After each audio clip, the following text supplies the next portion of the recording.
Hey everyone, we did it. Together. Teamwork. Made it till Wednesday. Made it till next Wednesday from last Wednesday. That is this Wednesday. So it means new comic day. And we are going to go over that right now. But first, as always, the book of the week of last week. This, man.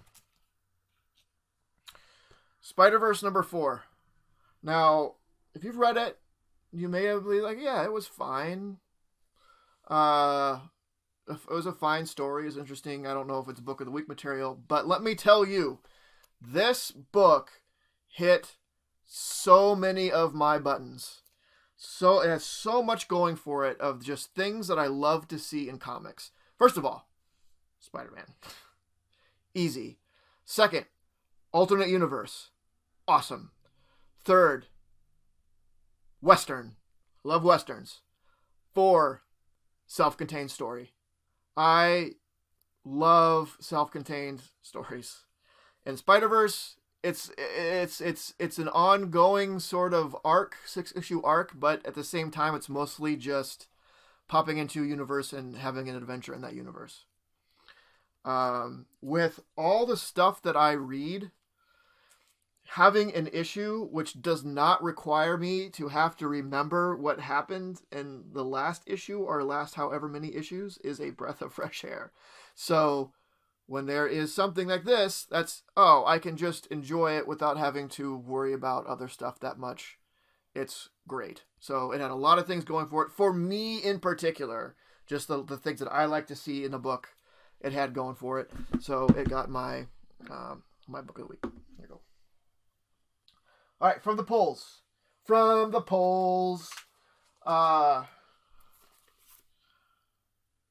Doctor Doom continues to be awesome. Batman, and then they're mixing up with Deathstroke and Cheshire.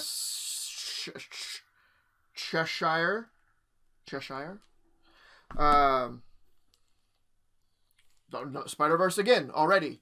This time with Spider-Man Noir. I do like Spider-Man Noir. I do like sort of classic films. So this likely has all the same nerd buttons that I liked about this week's book of the week. So we'll see. Double Trouble. I think the first issue of this I had as my book of the week. I haven't picked it since because I don't. Especially when it comes to a mini-series, I don't want to keep doing it over and over again. But if you are not reading this, please do. It is so much fun. It's Spider-Man and Venom as roommates. Venom is an awful roommate, as you can expect. They do some body swapping, and ... hilarity ensues. Check it out. Savage Avengers number 0. So I guess we'll get some background on the Savage Avengers. Savage Avengers, I was late to that. Got on it recently. No regrets. I love it. Daredevil 17. As I've always mentioned, is Daredevil not being Daredevil by being Daredevil. But whatever, it's been good. Joker Harley Criminal Insanity number 3. Is this? No. Harleen was the really good one. This is the one that is, it's all right. Or she's a psychologist for the police department, not just a psychologist for Arkham or her own practice or whatever. It's okay. But it's kind of like invested, had the first couple issues. Yeah. And then Books of Magic, the second trade of Books of Magic, of the current Books of Magic.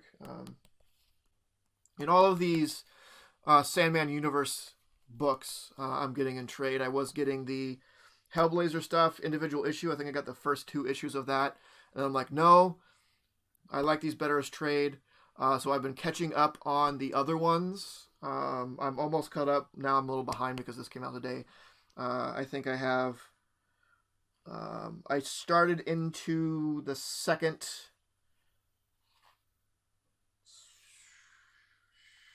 what's the main? Is it just called Sandman Universe? Whatever the main one was. I started into that volume 2 last night, and then this one came out. I have read the first books of Magic, and it was great. So, but now hoping to get caught up on that within this week, at least by next week. Should definitely do that. What did I pull off of the shelf? Immortal Hulk, Great Power. It's like a one shot.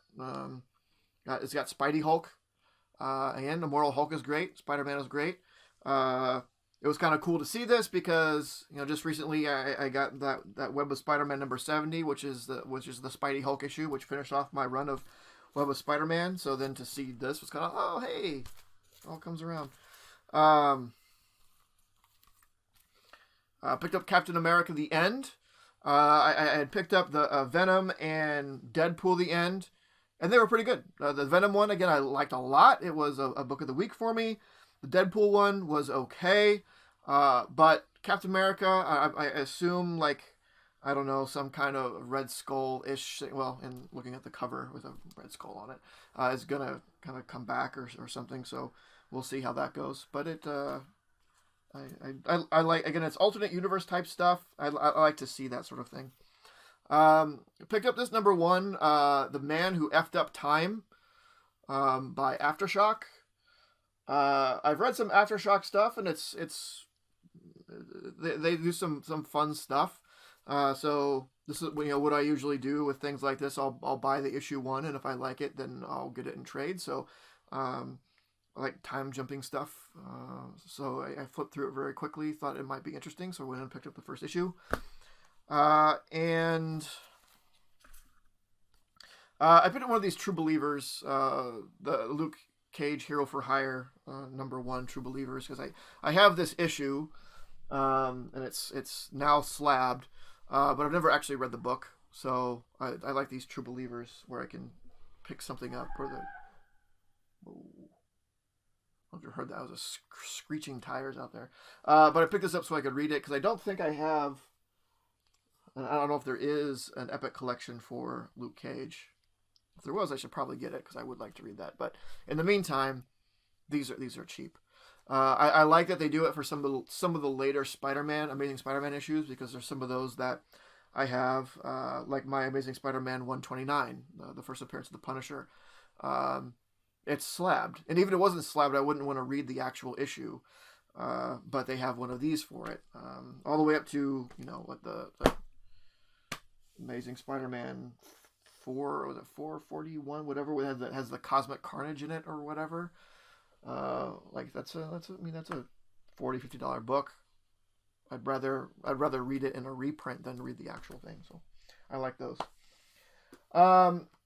Then, from the back issues, or otherwise, I did pretty good. I behaved. A couple of Spider-Man things. Spider-Man Kingpin to the Death. Just a one-shot, an older one-shot, written by Stan Lee and artisted by John Romita. So that should be good. And it's just Spider-Man stuff that I didn't have. Then there's always more Spider-Man stuff that I need, so I can gotta take my time with it. And then Amazing Spider-Man Riot at Robot World. One of these sort of advertisement sort of issues. In this case, was produced in cooperation with the National Action Council for Minorities in Engineering. There's a lot of little fun stuff like the little Radio Shack ones and whatnot that I have a couple of, but I didn't have this one. So I'd like to grab these. And if you see these actually, I mean, they're not worth a lot, but I mean, they can be, you know, $8 to $15 somewhere in there if they're in decent shape. A little more than what you might expect for, which probably at the time was just like a throwaway thing, and maybe it's why, because it was just sort of a throwaway thing. And then DC Superstars number 17. This is the first appearance and origin of Helena Wayne, Huntress, so daughter of Batman and Catwoman. What is this? Earth? I don't know. But I picked this up. It's not in great shape. It's probably at about a fine. There's some work I can do on it to improve it. Not a whole lot. There's some color fading and stuff like that. But it's appropriate for how much I care about the character, right? Maybe it might go up in value with the Birds of Prey movie coming out, with that having the Huntress, though I believe it's a different Huntress. But it's still an intro of Huntress. But I'm not getting it for the value. It was on my list of stuff to get. And it was in about that condition that put it at the price point that I was willing to pay for that character. I don't always go for stuff like I want to get it in a higher grade because it's worth more. Well, that may be true and it may appreciate more. A lot of it has, for me, since my primary objective is not investment, is my love for it. There's a balance between how much I care for the character and how much I want to pay for that book. Oops. I also picked this up. Little Galactus, Little Galen, Pop. Yeah. I like Galactus. I don't know. This probably should have been one of those bigger 10-inch pops. I mean, if there's any character to make for one of those bigger pops, Galactus is probably one of it. Though I like having the smaller one because I am kind of running out of space for pops, and I don't know where I'd put a bigger one. And I don't know if I want... again, I like Galactus. Do I want to expend not just that money for it, but my real estate of how much a larger pop takes? I'm okay with the smaller one. But these Fantastic Four ones came out fairly recently. There were some pretty good ones. I picked up the Doctor Doom at one point, or last week, I believe. I might get Super Skrull. I do really like I just really like the idea of the Super Skrull. So I might pick that up. I don't know. Getting all the Fantastic Four seems like a bit much. The Silver Surfer will be good. I don't have a Silver Surfer. I know there was one earlier, but there's another one in here in this set. But I think that's sold out pretty quick because it's the Silver Surfer. Anyway, that is it. That is everything. Do all the YouTube things. Like, comment, subscribe, all that. And comment on things that you like to see in the future. All that fun stuff. On the horizon, I'll probably have another cleaning video. I got in. There's a book that I'm doing some work on for someone, and it kind of made me think about something to talk about while doing it. It's nothing special about the book like I've done with the square bound stuff and the modern stuff. It's a normal Silver Age book that really needs a big touch up, a big cleaning. But in thinking about that particular issue, it got me thinking about some things that I could kind of go on about during a video. So again, if I'm doing it, might as well flip it on and just start talking. Flip the camera on and start talking. So I have that coming up. I hear that Willie Lumpkin might be making an appearance here pretty soon.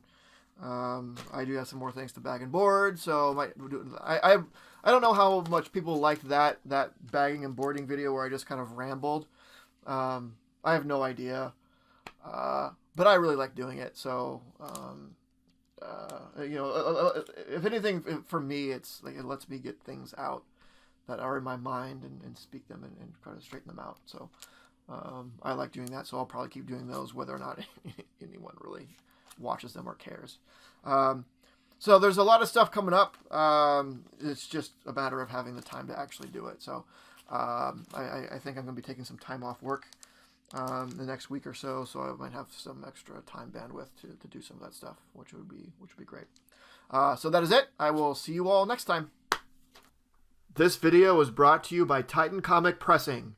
Follow us on Facebook and Instagram at Titan Comic Pressing LLC.